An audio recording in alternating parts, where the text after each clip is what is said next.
بسم الله والصلاة والسلام على رسول الله وعلى آله وصحبه وله. أهلا وسهلا ومرحبا بكم على قناة موقع الأول التعليم عن بعد. Donc là, on continue le chapitre nombre complexe, d'écriture d'un nombre complexe. Donc il y a trois écritures. Le premier écriture, c'est l'écriture algébrique. Z égale A plus BI. A appartient de R et B appartient de R. Exemple. Z égale 2 moins 5i. Ça, c'est la forme algébrique. Z2 égale 1 plus i. C'est la forme algébrique. Donc, le deuxième écriture, c'est l'écriture trigonométrie. L'écriture trigonométrie se forme Z égale R cos alpha ou θ plus I sinus alpha.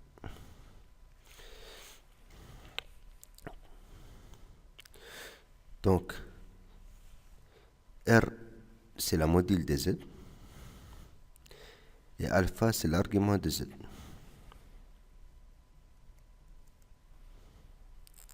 Module de Z égale R. Et l'argument de Z égale alpha modulo de pi. C'est ça l'écriture algébrique. Donc, si on a les mêmes nombres complexes, il y a deux écritures, l'écriture algébrique et l'écriture. Donc, l'écriture algébrique, c'est A plus BI.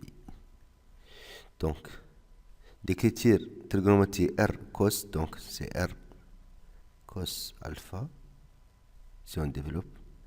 Donc, R fa I sinus alpha, c'est R. Et fa R sinus alpha. Les deux nombres sont égaux.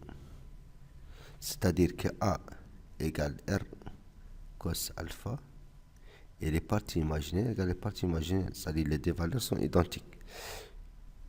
R sinus alpha.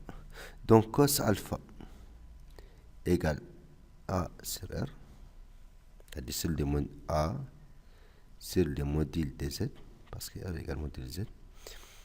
Et sinus alpha égale B sur R, c'est-à-dire B sur le module de Z. Donc, le module de Z égale A au carré plus B au carré dans le radical. Donc, si on trouve les cosinus alpha et le sinus alpha, on peut déterminer alpha parce qu'il y a des angles isuels. Les angles isuels 0, pi sur 3, pi sur 4, pi sur 2, pi sur 6, 0, pi sur 2, pi sur 3, et pi sur 4, pi sur 6, et pi. Ce sont des angles isuels. Donc, à partir des valeurs de cos et alpha, on peut déterminer l'angle alpha. Donc, la forme trigonométrie Z égale R cos alpha, c'est-à-dire le module de Z fois cos alpha, plus I sinus alpha. Cos alpha, c'est les parties réelles sur la module, et les sinus alpha, c'est les parties imaginaires sur module. Isuel. Alpha en radien, cos alpha et sinus alpha.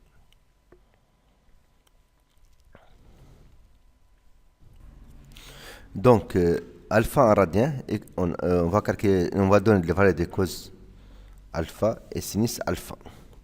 Donc, 0, 1, 2, 3, 4, 0, 1, 2, 3, 4. Racine de 4, on va prendre racine de 4 sur 2. Racine de 4 sur D, racine de 4 sur D, D sur D égale 1. Racine de 3 sur D. Et racine de D sur D. Racine de 1 égale 1, donc sur D. Racine de 0 sur 0, 0 sur D égale 0. Racine de 0 sur D égale 0. Racine de 1 c'est 1, donc 1 sur D. Racine de D sur D. Racine de 3 sur D. Racine de 4 égale 2. 2 sur D égale 1. Égale 1. Voilà les angles usuels. Donc, si on regarde les tableaux, on trouve que cos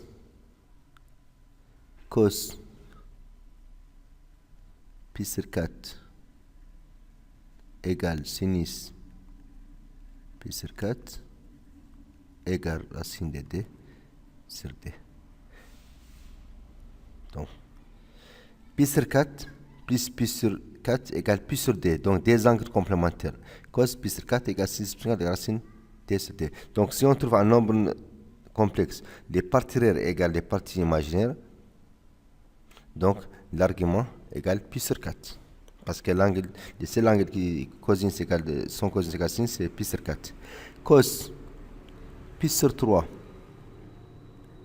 d'après le tableau, égale sinus pi sur 6. Et sinus pi sur 3 égale cos pi sur 6. Donc, sinus pi sur 6 égale 1 demi. Et cosinus pi sur 6 égale racine de 3 sur D. Donc, pi sur 3 et pi sur 6, des angles complémentaires. La somme égale pi sur D.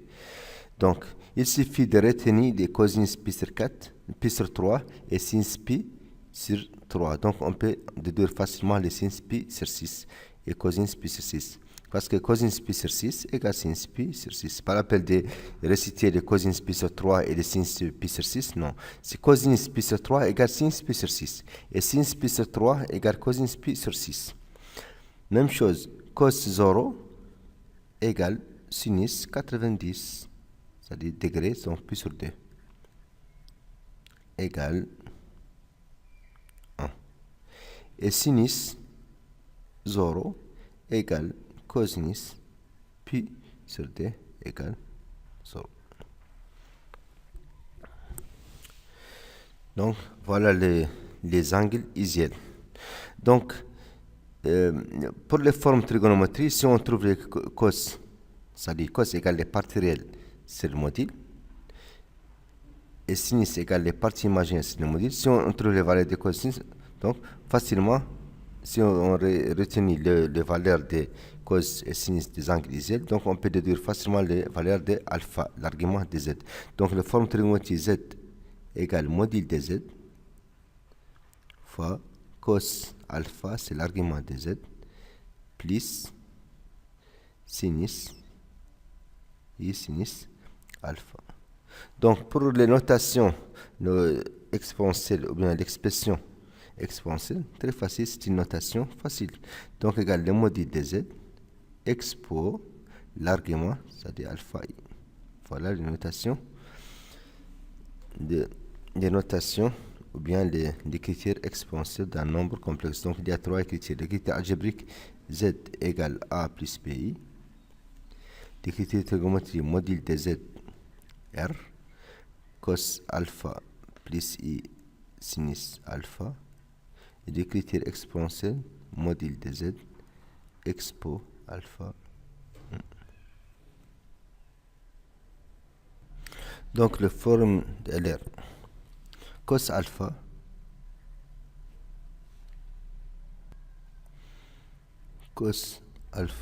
égale expo I alpha plus expo moins I alpha sur D. D'où vient cette forme? Donc expo I alpha égale cos alpha, d'après la forme trigonométrique, et sinus alpha, la forme exponentielle. Donc expo I alpha égale cos alpha plus I sinus alpha. Expo moins I alpha égale cos moins alpha plus I sinus moins alpha. Et cosinus, c'est une fonction paire. Donc cos moins alpha égale cos alpha. Et sinus, c'est une fonction impaire. Sinus moins alpha égale moins sinus alpha. Donc, première relation, deuxième relation. 1 plus 2 implique expo i alpha plus expo moins i alpha égale. Donc, les parties imaginaires sont conjuguées. Donc, la somme égale 0. Et cosinus plus cos égale d cos alpha. Ça implique que cos alpha égale expo i alpha plus expo moins i alpha sur d. Et 1 moins 2 implique expo i alpha moins expo moins i alpha égale moins cos alpha moins cos alpha plus i sinus alpha moins cos alpha moins plus i sinus alpha. Et ça implique que di sinus alpha égale expo i alpha moins expo moins i alpha. Ça implique que sinus alpha égale expo i alpha moins expo moins i alpha sur deuxième. C'est la deuxième partie de cette formule.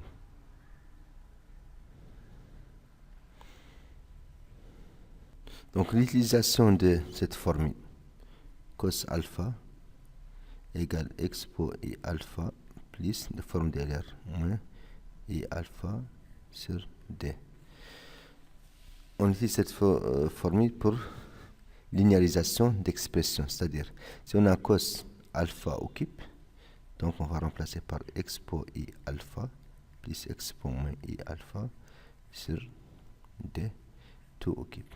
Après on va développer, donc on va trouver cos alpha sous forme linéaire. Donc si on utilise la primitive, on peut facilement trouver les primitives de cos alpha occupe. Même chose pour le sinus. Si on a sinus alpha puissance 4, donc expo i alpha moins i alpha sur 2i puissance 4. Si on développe, on va trouver une expression linéaire, c'est-à-dire cos fois sinus, sinus fois cos puissance 3 sinus alpha, donc sous forme linéaire. Donc facilement on peut trouver les primitifs de cette fonction. Les formes de Moivre. Cos alpha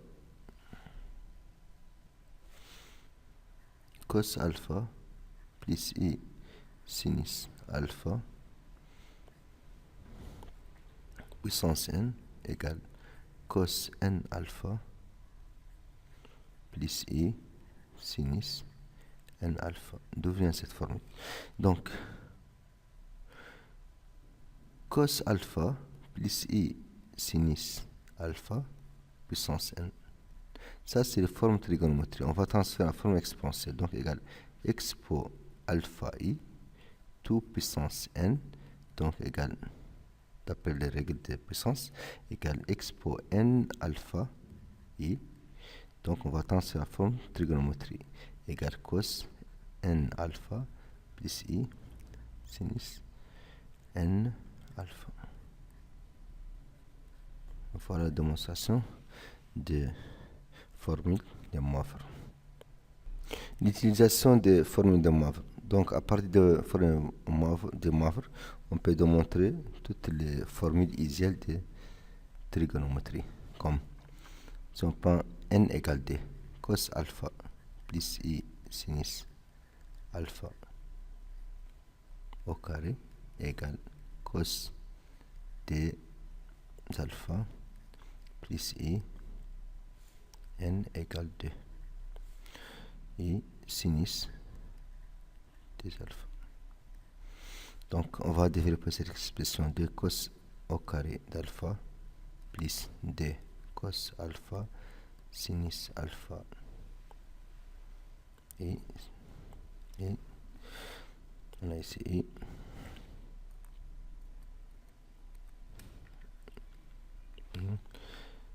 plus i sinus alpha au carré, i au carré c'est moins 1, donc sinus au carré d'alpha égale cos des alpha plus i sinus des alpha.